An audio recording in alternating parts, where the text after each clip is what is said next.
go. Hi guys, the time is 4 o'clock. Keep tight here at home. Thanks for joining us for this live Q&A.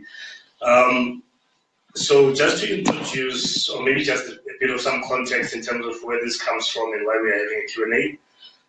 We recently announced that we started a Brownsense Stokvel, which we are partnering with Stokveler. I will do the intros just shortly. And that the money being raised, through the group and using group economics, will be used to or channeled to investments or contributions towards TPF listed or registered businesses. But quickly and shortly, what is Brownsense? Just for the benefit of the new members, maybe some old members. The reason why we started the group was to use the power of the numbers in terms of who we are as Brownies and the consumer spend that we've got. Also realizing that we can't and we will not all be business people, but definitely we do all have some access to consumer spend. But mainly it was to touch on and influence, how we process things, how we look at things in terms of how it affects our behavior, how we engage with one another. So that applies to business, applies to our professional spaces, and personally. Basically, what informs certain sectors saying, I'm not going to support a black business because I always get disappointed. Where does that come from? And that's the whole mindset thing that we are working on.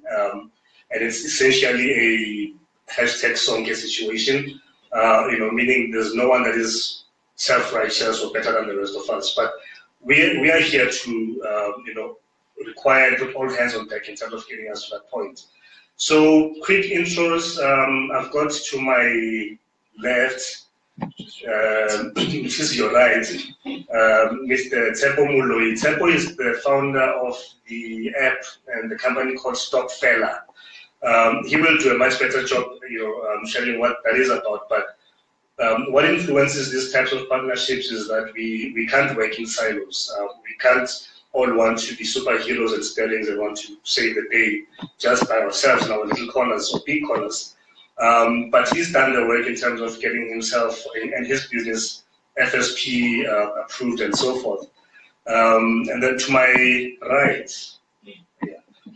Skhulule. Luyanda, Skhulule is his middle name. For those who don't know, Skhulule means free arts. So, free arts. And Luyanda will be representing the People's Fund. And just for some quick housekeeping, because I'm multitasking, we'll be reading your comments on the side, while addressing the list of questions that we put together from last week. So if you can't hear, if I'm speaking too fast, or anyone of us is speaking too fast, or we're not legible, then just shout there using your comment section. So I'll hand over to the guys. Over to you, Tsepo, in terms of what Stokveler is about, and if someone says stuck. Do you want to? Oh, Captains. Okay, guys. We'll move, just shifting around so that you can see us. Is that better? Okay. I think it's much better, but if you still can't see us, there are no curtains or blinds where we are, because we are about transparency.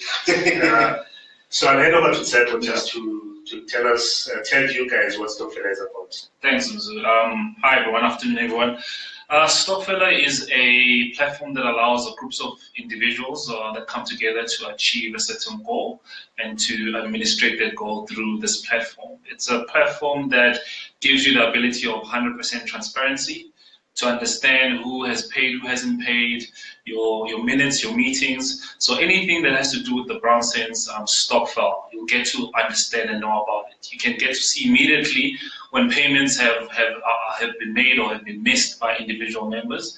And it's quite a simple, straightforward platform. We are available on iOS, Android, as well as on your .mobi, so you can log us anywhere on your phone or on your computer if you wish to do so. So that is Stokfella in a nutshell.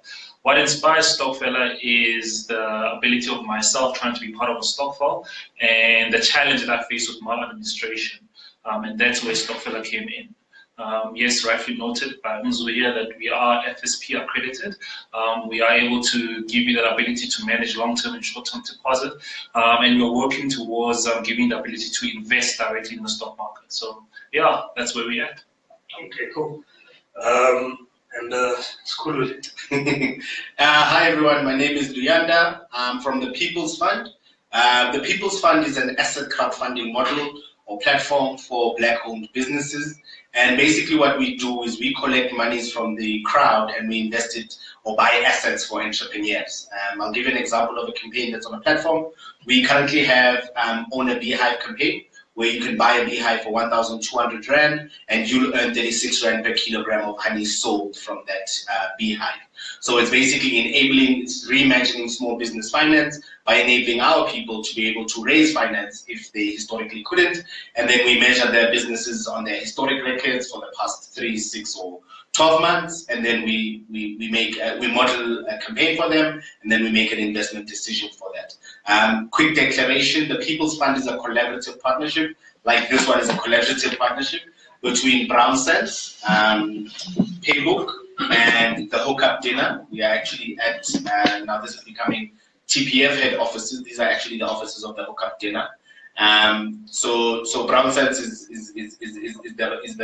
the partner within the partnership that gives us the audience of our people and some of the businesses. The Hookup Dinner is primarily focused on actually giving us the businesses, and Paybook is a digital marketing company that actually markets to the rest of the audience to get the assets sold and also get the businesses to be able to sell their products.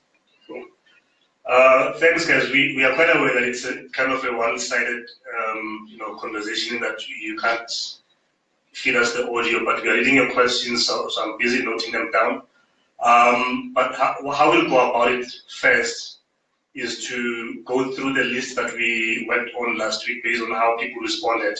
And then if there's a question that is not on that list, then we will respond to it. Okay, Leander's, okay, cool.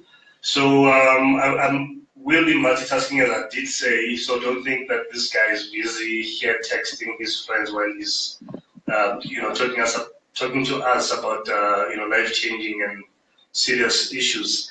So the first question that we picked up from last week, because some of them were quite repetitive, was the question regarding to the constitution governing, or that will govern the Brownsense stokvel. I will hand over firstly to Tsepo to respond in terms of how the Stokfella app works, because in his response that will touch on how the constitution governing the Brownsense stokvel will work. Yeah, no, thanks again, once again, Mzu.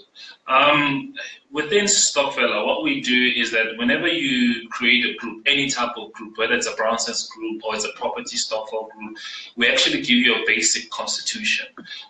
This is by arguably regulation to say if you have a stokvel, you need to have a constitution. What we found is that some stokvels don't have constitutions, and therefore we created a basic constitution that guides you. Now, it does not mean that this constitution is the be and end of all.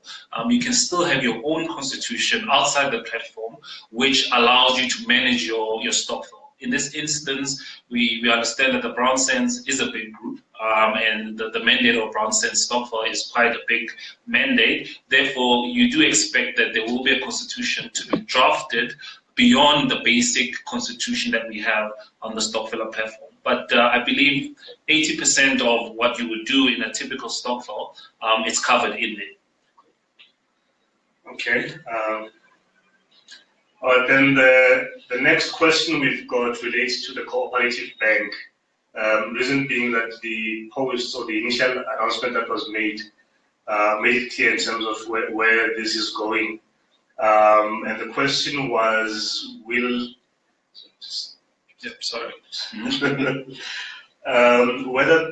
oops, connection. No, it's my side.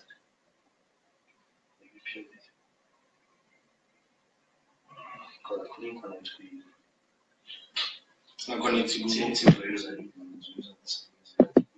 Nice. Are we back? Yeah, okay. Cool. Okay, sorry for that. Lost some connection, which is something that through the TPF we will address. By the way, more exciting news coming, very soon.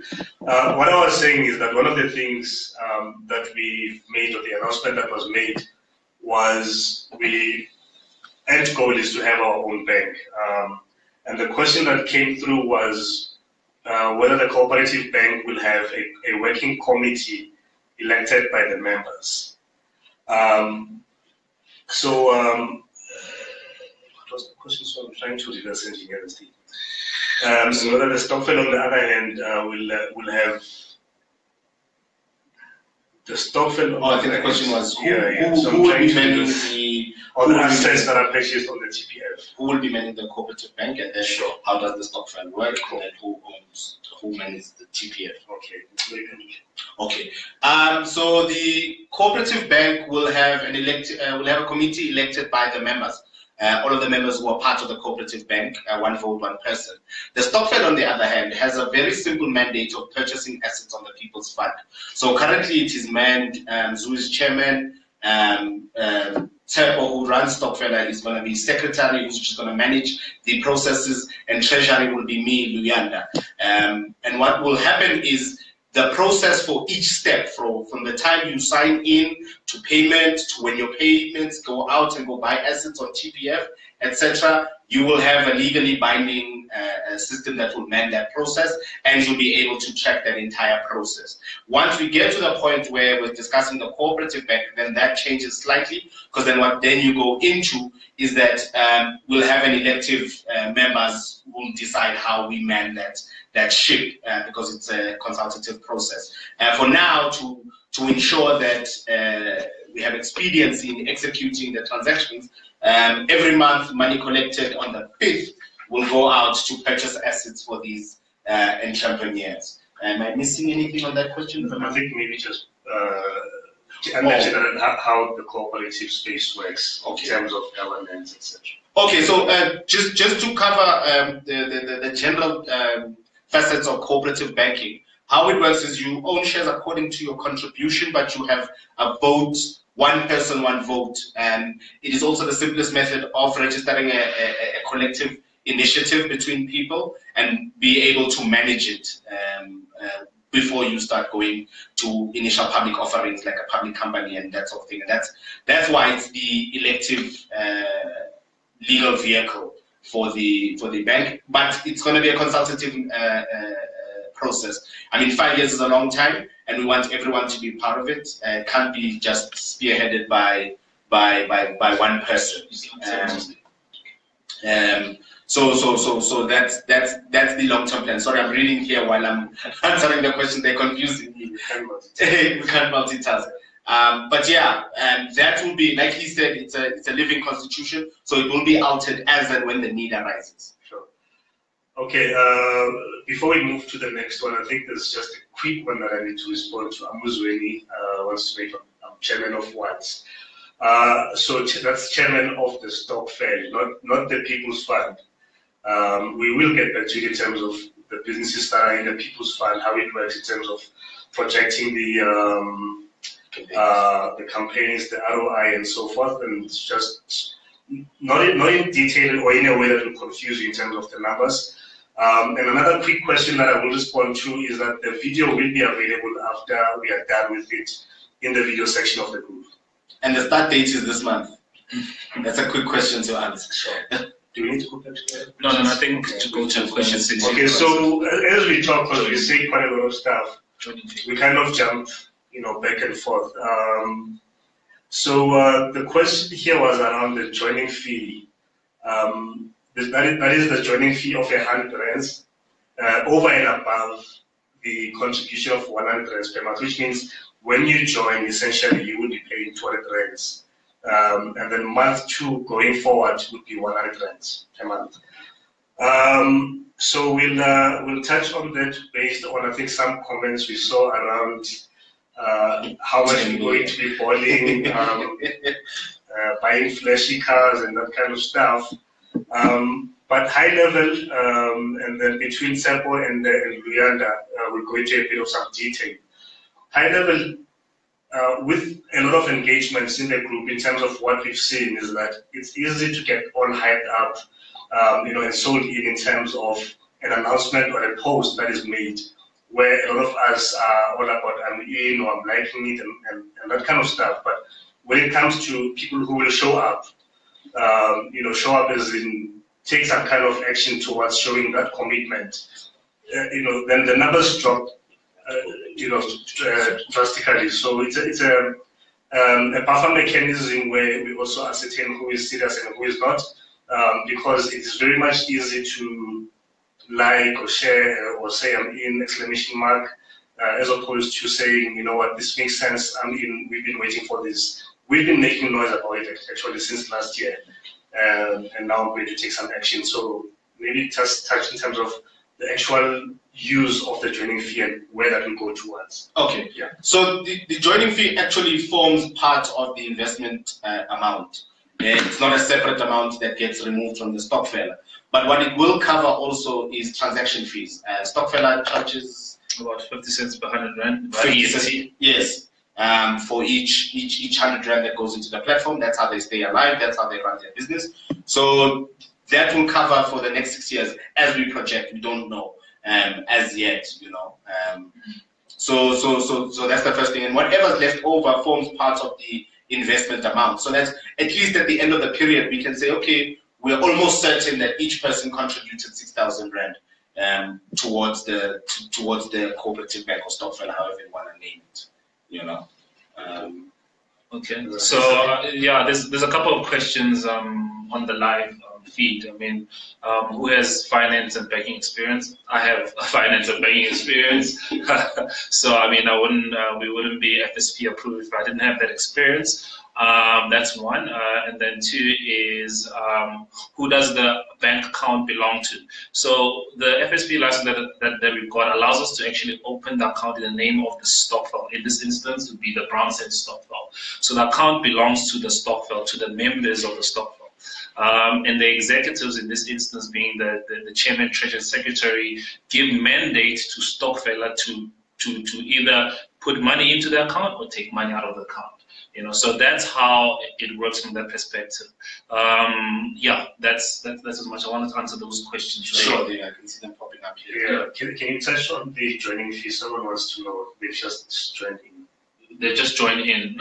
So how much is the minimum? Minimum. So there's a similar amount for everyone. It's 100 rand per month for the next 5 years, and then there's a joining fee of 100 rand. Which means that if you calculate it, it's 6,100 rand for 5 years. Yeah, so they're asking that as 50 cents per 100 rand compares back to what other bank charges out there in terms of savings account and all that stuff. I think ultimately you need to ask yourself, does those other banks give you an admin platform? I think that's the first thing that you need to do. Do they give you every single member a notification? They don't. If you think about the platforms that are out there for Stokvels, they are not that transparent as you would like to believe. So from a Stokvel perspective, that's why we're in business, to give you that transparency and that admin, and that I'll be paying for a software license, if you think about it, to use the system. And that's where the 50 cents per 100 comes from. Can I add to Tsepo's point with regards to the Stokvel software and the question of 50 cents per 100 rand deposited? Brownie has stood up and said, look, we as black people do Stokvelas, and the people who are going to benefit the most are the banks that are owned by white people. And he said, look, I'll build a platform. I'll give you full banking functionality. I'll give you the ability to monitor and check it. And I'll give it to you in a way that we understand, and the way that our parents have been doing it, and that everyone can do it. I think bigger than that, questioning whether 50 cents per 100 rand is in line with Nedbank defeats the purpose of the group entirely. That's just a point I just wanted to point out from a Browning perspective, that we're trying to be as collaborative as possible, and also enable each other to grow. Okay. Maybe before we move on, in terms of, because someone is touching on your experience from a banking/finance perspective, so maybe just give it out Put it there. out there, yeah. All right, no, I've got about 7 years experience. I think by academic, I am a mechanical engineer. I've got experience in the mining, tech world and modeling world. I've got pricing experience from a banking world. I've got cash management experience from banking world, a strategic experience from the banking perspective. No. There we go. Try again connection. If you can hear us, because apparently No, it's not connected. someone said they could see us. All right. So let's see. That's Johnny. Yeah, there we go. So Okay, yeah. so the experience is there. I've got my RE1 or RE5 and RE5, which is your regulatory exams from an FSP perspective. So yeah, I think I've got an idea what I'm doing. Some idea. Okay. There was a few questions that were skipped. Were they all covered? Yeah, they were covered in your responses. Yeah. I think the 18 years old question. Oh, Sure. do you want to touch on it? Okay. So yeah, after like we went back and forth with this one for a while. We wanted, so the basic question is, can people under the age of 18 join, and can people represent more than one people? And after going back and forth, from an administrative perspective and also simplicity of what we're trying to do, each person can only represent one person. And then if somebody is under the age of 18, they can get a letter from their parents approving that they'll run their account for them. Is that correct? I think what we're saying is that the platform is only for 18 years old and above, the Brownsense stock file. I think what's important is that if you are under 18 and you want to participate in any financial product and services, you need a legal guardian or your parent, right? And what usually happens is that your parent will take the initiative and be signing on your behalf. And there's no difference here. What's important is that if you're under 18 and your parent is the legal guardian, or should I say your parent is the one that owns the account from a stockfellow perspective, then you and your parent needs to make sure there's a clear agreement, if you want to put it that way, or relationship. We don't want to say you don't trust your parent, but at the end of the day, it's important that you have that relationship going forward. So touch on the returns, the previous one. Before we go there, I just want to get some clarity from, I hope I read the name correctly, Chaupe Muchwani. So when you ask full banking functionality, but what bank will you be using? Please clarify if you mean which bank are we going to be depositing the funds received through the stockfeller, or whether you're referring to the cooperative bank. Just before we respond to your question. Okay. So from a license perspective, it allows us. Let's be clear. We stockfeller bank with FNB. That's it. That's where it is, right? And it's because they have a system, and all other banks we are bank agnostic. All other banks have the same system. It's called the Cash Management Solution System. The system allows you to actually, if you have the right licenses, to actually open and close accounts based on mandate given by the stockholder people, in a nutshell, right? So from your money perspective, where it will be sitting, which bank account is will be via FNB, so your account will be open within the FNB Cash Management System platform. Does that answer that question? Yeah. The administration part of it, and I think what Yolanda was saying is that the functionality that Stockfeller gives you is the kind of functionality that gives you from a transactional banking perspective, but it's administration functionality. When you're doing payment, you're actually doing a banking functionality, but you actually are doing administration. We're just helping you administrate that whole process from point A to point B. I hope that answers that question. Yeah. I saw a big one. Did say for contribution. Yeah. So can I take it quickly? Yeah. Take it. I saw a big question about, will we have an investment document once we invest with the money with Brownsense into TPF? So yes, there'll be. So when the transaction leaves the stockfeller and goes into TPF, there'll be legally binding documents declaring that stockfeller owns certain assets. Those assets are owned by the stockfeller. The entrepreneur is primarily just using them to execute on their business. What is going to happen is there's going to be a signatory for Brownsense stockfeller that will be able to sign that the entrepreneur is managing those assets. So there'll be a legally binding document for that as well. And we'll say that this entrepreneur is saying they will pay X amount for each product they sell from the particular asset of yours that they currently use for their business. Just to clear that up, there'll be legal documents all across the value chain or the lineage. I don't know. And then let me quickly touch on one question. Is that how often do you receive statements? You can go anytime online and check your statement for your stock fund. Awesome.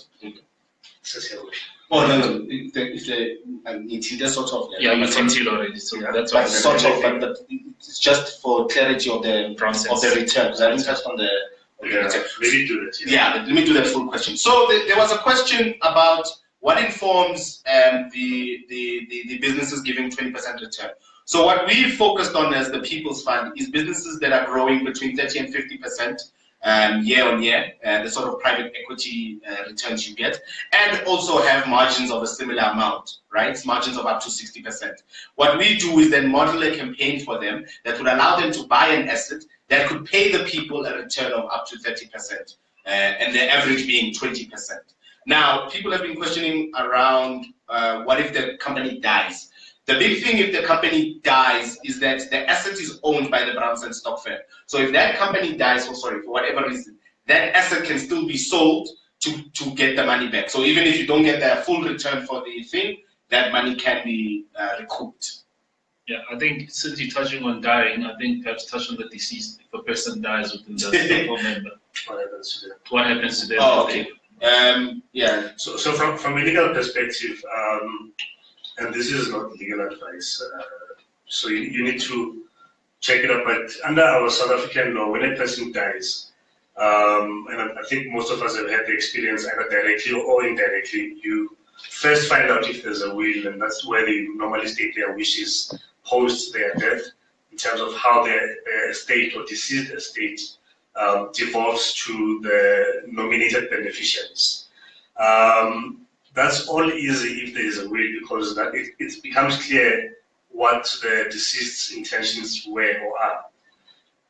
If they die without a will, now that's called interstate succession, which means that the laws of interstate succession would kick in, which comes in with a whole lot of headaches, complexities, delays, and so forth, because now we need to look at who are this person's descendants who depended on them, for instance, in terms of being provided for, etc.